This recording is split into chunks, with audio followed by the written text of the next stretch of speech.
আসসালামু আলাইকুম সবাইকে। আজকে রাসায়নিক বন্ধন যে আমাদের পঞ্চম অধ্যায়, সেটার আমরা অষ্টক সম্প্রসারণ আর অষ্টক সংকোচন নিয়ে একটু পড়াশোনা করব। দেখেন, এই টপিকটা থেকে আমাদের প্রশ্ন আসে। আমরা অষ্টক নিয়মটা জানি। অষ্টক নিয়ম থেকে আমরা কি জানি বলেন? অষ্টক নিয়ম থেকে আমাদের কি জানা? জানা হলো প্রতিটা মৌলের পরমাণু, প্রতিটি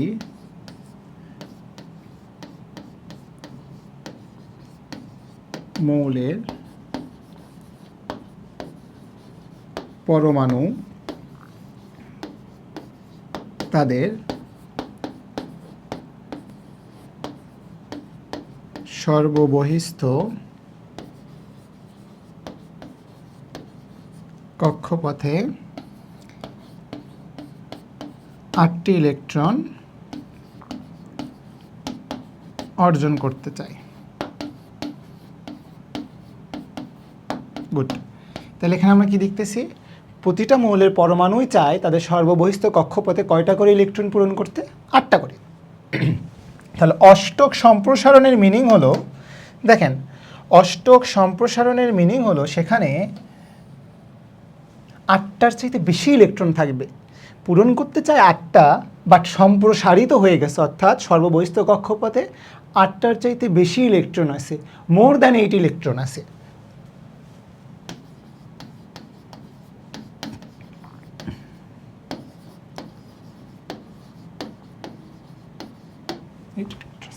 আর অষ্টক সংকোচন মানে আমরা কি জানতেছি? দেখেন তো, সংকুচিত হয়ে গেছে। সে নিতে চায় 8টা, কিন্তু 8টা সে পায় নাই। সর্ববহিস্থ কক্ষপথে তার 8টা ইলেকট্রন পূর্ণ হয় নাই, ঠিক আছে? তাহলে সেখানে আমরা দেখতে পাচ্ছি যে অষ্টক সংকোচন, তার মানে সেখানে লেস দ্যান 8 ইলেকট্রন থাকবে।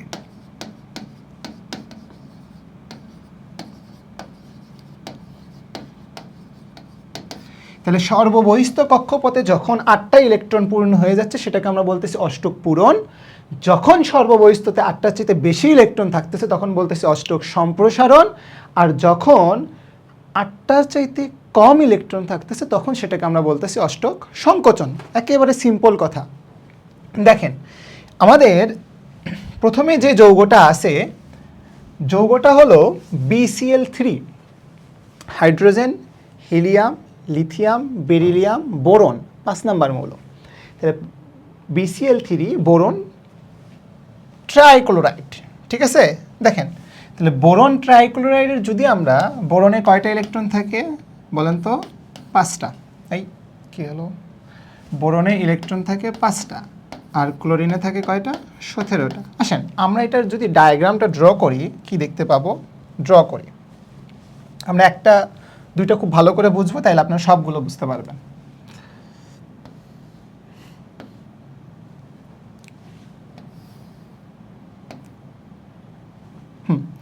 দেখেন, তাহলে এখানে কি হচ্ছে? এটা হচ্ছে বোরনের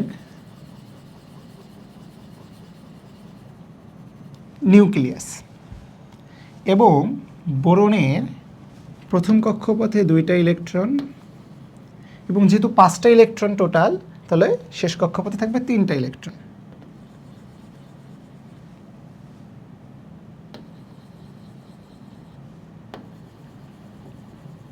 ঠিক আছে? আমরা এখন ক্লোরিন পরমাণুটা আঁকাবো। আসেন ক্লোরিন পরমাণুটা আঁকায় ফেলি, একটা সাইডে আঁকায় ফেলি।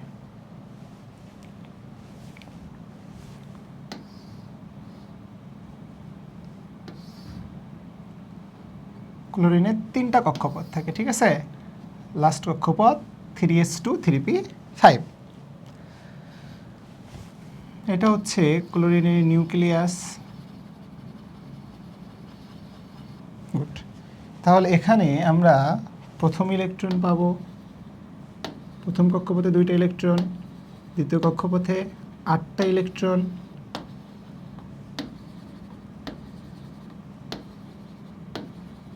এবং লাস্ট শেলে থাকবে তার কয়টা ইলেকট্রন বলেন তো? 7টা ইলেকট্রন। ওয়েট, লাস্ট শেলেরটা আমি একটু অন্য কালার দিয়ে দেখাই দিই। দেখেন, এই কালার কেন চেঞ্জ হলো না?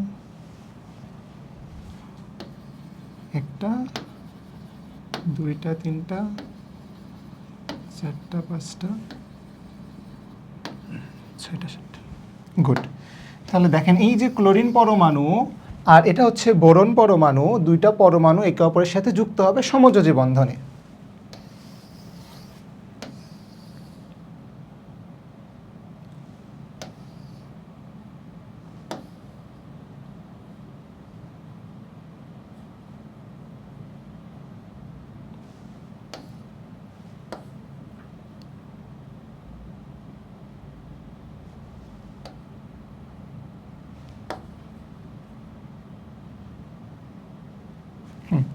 দেখেন তাহলে ক্লোরিন পরমাণু এবং বোরন পরমাণুটা একে অপরের সাথে সমযোজী বন্ধনে আবদ্ধ হয়ে গেল এবং এখানে এই যে এটা হয়ে গেল আমাদের বন্ড পেয়ার ইলেকট্রন।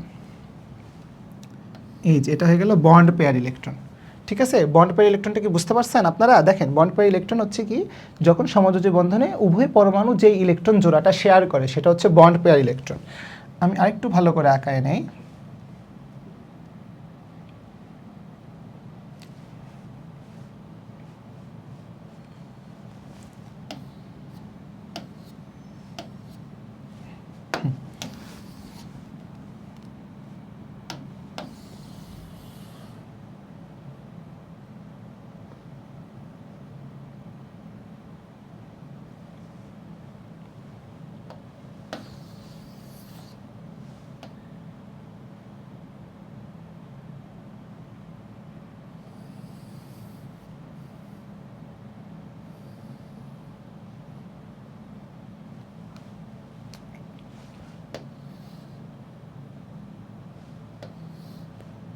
হ্যাঁ, দেখেন এটা হচ্ছে আমাদের একটা ক্লোরিন অ্যাটম, দ্বিতীয় কক্ষপথে 8টা আছে, তৃতীয় কক্ষপথে এই যে ক্লোরিনের তৃতীয় কক্ষপথের ইলেকট্রন হচ্ছে এই যে এটা। গুড। তাহলে দেখেন এটা হয়ে গেল আমাদের সেই বন্ড পেয়ার ইলেকট্রন। একইভাবে আরেকটা ক্লোরিন পরমাণু আসবে, একইভাবে আরেকটা ক্লোরিন পরমাণু আসবে, এসে এখানে যুক্ত হবে এবং আরেকটা ক্লোরিন পরমাণু আসবে, এসে এখানে যুক্ত হবে।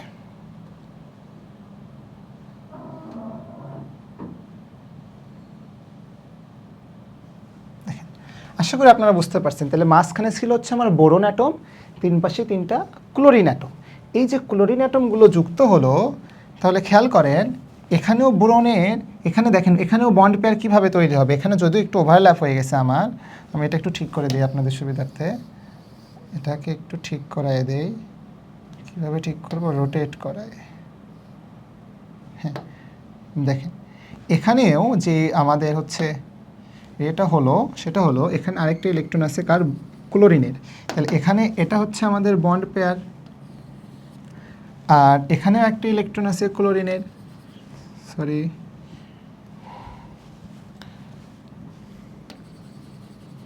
তাহলে এটাও হয়ে গেল এখানে বন্ড পেয়ার। তাহলে দেখেন এই যে 3টা বন্ড পেয়ার, বন্ড পেয়ার কয়টা? 3টা। বন্ড পেয়ার ইলেকট্রন 3টা। এখন ভালো করে একটু খেয়াল করেন, বোরনের যে আমাদের সেকেন্ড কক্ষপথ আছে, সেই কক্ষপথটাতে কি হচ্ছে, সেকেন্ড কক্ষপথে ইলেকট্রন কয়টা হলো? বন্ড পেয়ার কয়টা? 3টা। তাহলে বন্ড পেয়ার যদি 3টা হয়, ইলেকট্রন কয়টা হয়ে গেল? 6টা। তাহলে কেন্দ্রীয় পরমাণু যেটা ছিল আমাদের বোরন অ্যাটম, কেন্দ্রীয় পরমাণু যেটা ছিল আমাদের বোরন অ্যাটম, এই বোরন অ্যাটমে কি আমাদের অষ্টক পূরণ হয়েছে? বলেন তো ভাইয়ারা, বোরন অ্যাটমে কি আমার অষ্টক পূরণ হয়েছে? বোরন অ্যাটমে কিন্তু অষ্টক পূরণ হয়নি, কারণ বোরন অ্যাটমে আমরা কয়টা ইলেকট্রন দেখতে পাচ্ছি এখানে? 6টা। বোরন অ্যাটমের কেন্দ্রীয় পরমাণু বোরন অ্যাটমের সর্ববহিস্থ কক্ষপথে কয়টা ইলেকট্রন দেখা গেল? 6টা। এটাকে আমরা বলি অষ্টক সংকোচন। কিন্তু 6টা ইলেকট্রন থাকার কারণে সেটাকে আমরা বলি অষ্টক সংকোচন।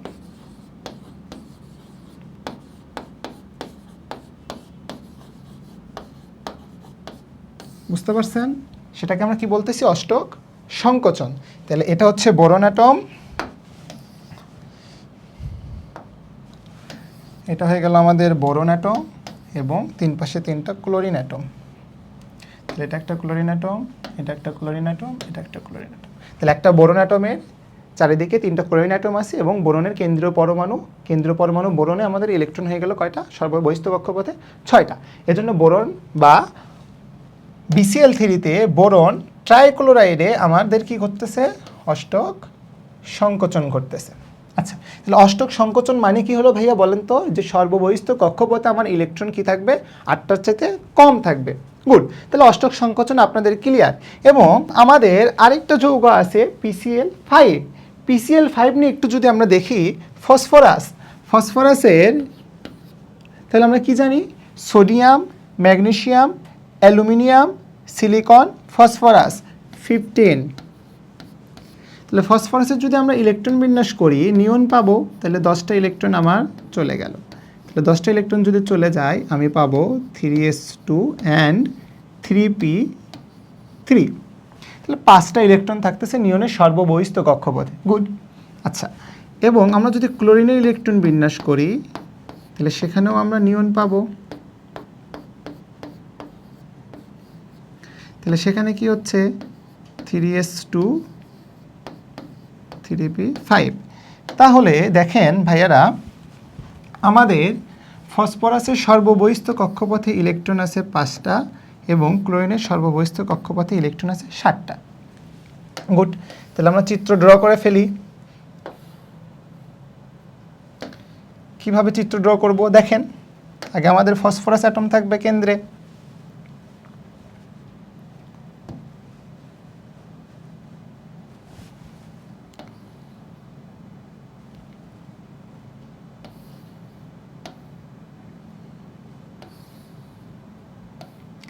এই হলো আমাদের ফসফরাস অ্যাটম এবং তার চারিদিকে 5টা করে ক্লোরিন অ্যাটম থাকবে।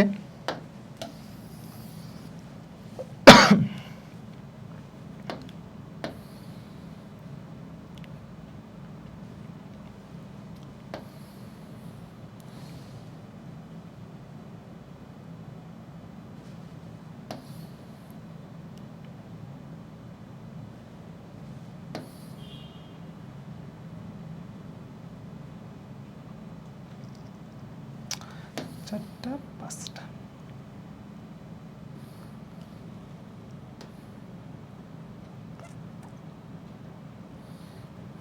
দেখেন এখানে একটু মিস্টেক আছে, সেটা হলো আমরা একটু ছোট করে নিই। এটা হচ্ছে আমাদের ফসফরাস অ্যাটম,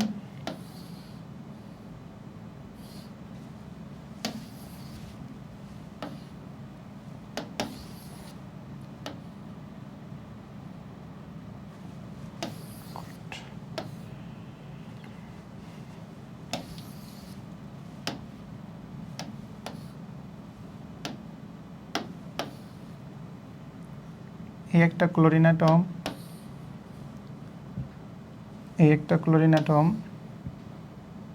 এই একটা ক্লোরিন অ্যাটম,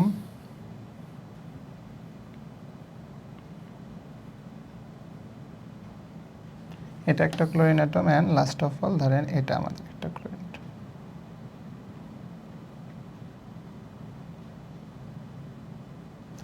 যদিও 2টা ক্লোরিন অ্যাটম কখনোই ওভারল্যাপ করবে না। হ্যাঁ, আমরা কি করলাম? একটা ফসফরাসের চারিদিকে 5টা ক্লোরিন অ্যাটম দিয়ে দিলাম। ছোট করে দিই, সমস্যা নেই।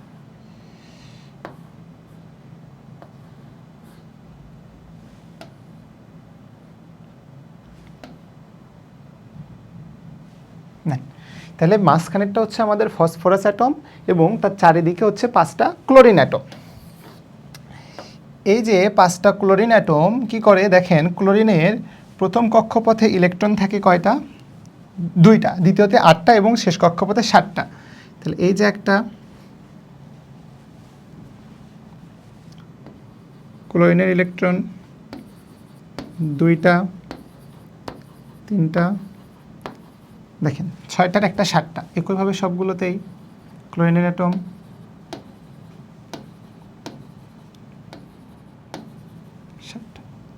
ক্লোরিনের অ্যাটম,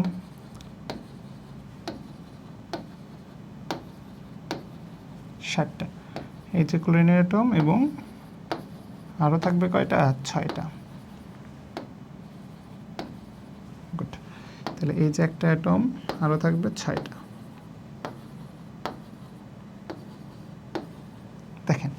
এবং ফসফরাসের শেষ কক্ষপথে ইলেকট্রন থাকে 5টা।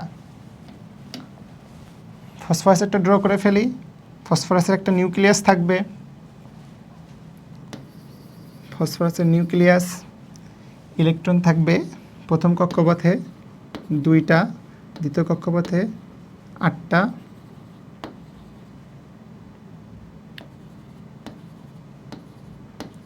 এবং তৃতীয় কক্ষপথে 5টা। এই যে 5টা ক্লোরিনের সাথে। আচ্ছা, ফসফরাসের শেষ কক্ষপথে যে 5টা ইলেকট্রন ছিল আমাদের, সেই 5টা ইলেকট্রন কি করবে? শেয়ার করবে, ক্লোরিন পরমাণুর সাথে শেয়ার করে বন্ধন গঠন করবে। এই যে দেখেন, এটা একটা বন্ড পেয়ার, এটা একটা বন্ড পেয়ার, এটা একটা বন্ড পেয়ার, এটা একটা বন্ড পেয়ার, এটা একটা বন্ড পেয়ার। ভালো করে খেয়াল করেন, আমাদের যে ক্লোরিন অ্যাটমগুলো ছিল এগুলো হচ্ছে ক্লোরিন অ্যাটমের নিউক্লিয়াস। আমরা ক্লোরিন অ্যাটমের শুধুমাত্র সর্ববহিস্থ কক্ষপথের ইলেকট্রনগুলো দিছি, বুঝছেন? সব কক্ষপথে ইলেকট্রন থাকবে, সব কক্ষপথেই। এখানে থাকবে 2টা এবং এগুলোতে 8টা করে থাকবে। দ্বিতীয় কক্ষপথে কয়টা করে ইলেকট্রন থাকে বলেন ভাইয়ারা? দ্বিতীয় কক্ষপথে ইলেকট্রন থাকে 8টা করে।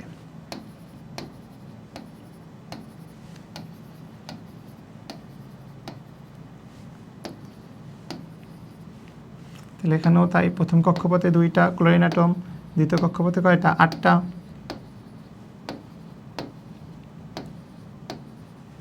এখানেও তাই, প্রথম কক্ষপথে 2টা, দ্বিতীয় কক্ষপথে 8টা।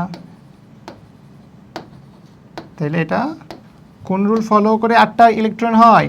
2n স্কয়ার, তাই তো? হ্যাঁ, আপনারা পড়ে ফেলছেন এটা। তাহলে 2n স্কয়ার। হ্যাঁ, গুড। তাহলে আমরা কি করলাম? ফসফরাস থাকলো মাঝখানে এবং তার চারিদিকে 5টা করে ক্লোরিন অ্যাটম ড্র করে ফেললাম। এই যে ক্লোরিন অ্যাটম থাকলো আর মাঝখানটা হচ্ছে আমার ফসফরাস অ্যাটম। তাহলে ফসফরাস অ্যাটমের সর্ববহিস্থ কক্ষপথে ইলেকট্রন কয়টা? 5টা। ফসফরাস অ্যাটমের সর্ববহিস্থ কক্ষপথে ইলেকট্রন কয়টা? 5টা। এই যে 5টা ইলেকট্রন আর ক্লোরিন অ্যাটমের সর্ববহিস্থ কক্ষপথে 7টা ইলেকট্রন। তো এরা কি করলো? সমযোজী বন্ধনে আবদ্ধ হয়ে বন্ধন গঠন করে ফেললো। এই যে বন্ধন গঠন করে ফেললো, সেই যৌগটা গঠন করে ফেললো, সেই যৌগে আমার বন্ড পেয়ার ইলেকট্রন কয়টা?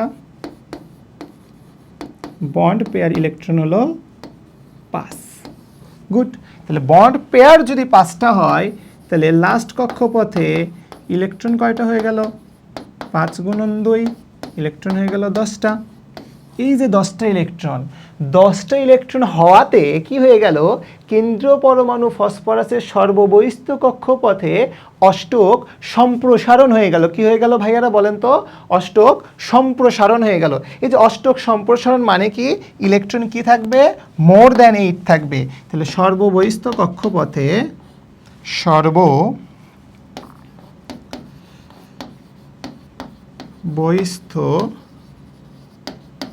কক্ষপথে 8টির বেশি ইলেকট্রন কার?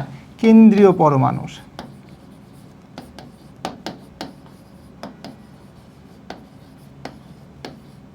তাহলে কেন্দ্রীয় পরমাণুতে কি হলো? 8টার চাইতে বেশি ইলেকট্রন থাকলো, তখন সেটাকে আমরা বলে ফেললাম অষ্টক সম্প্রসারণ। অষ্টক সম্প্রসারণ। গুড।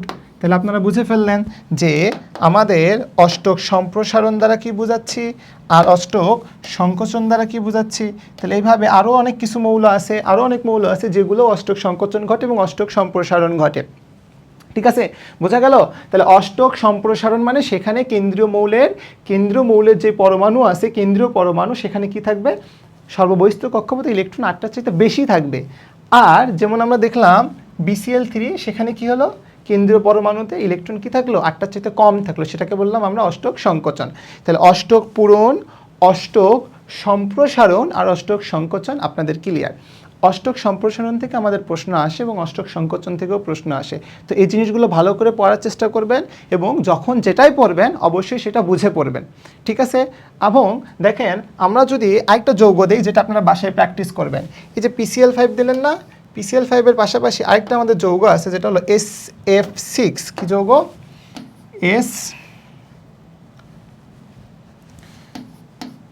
SF6 এটাতেও কি ঘটে, অষ্টক সম্প্রসারণ ঘটে। বাসায় করে ফেলবেন বুঝে বুঝে, সুন্দর মতো দেখা যাচ্ছে যে এখানে কি ঘটনা ঘটবে।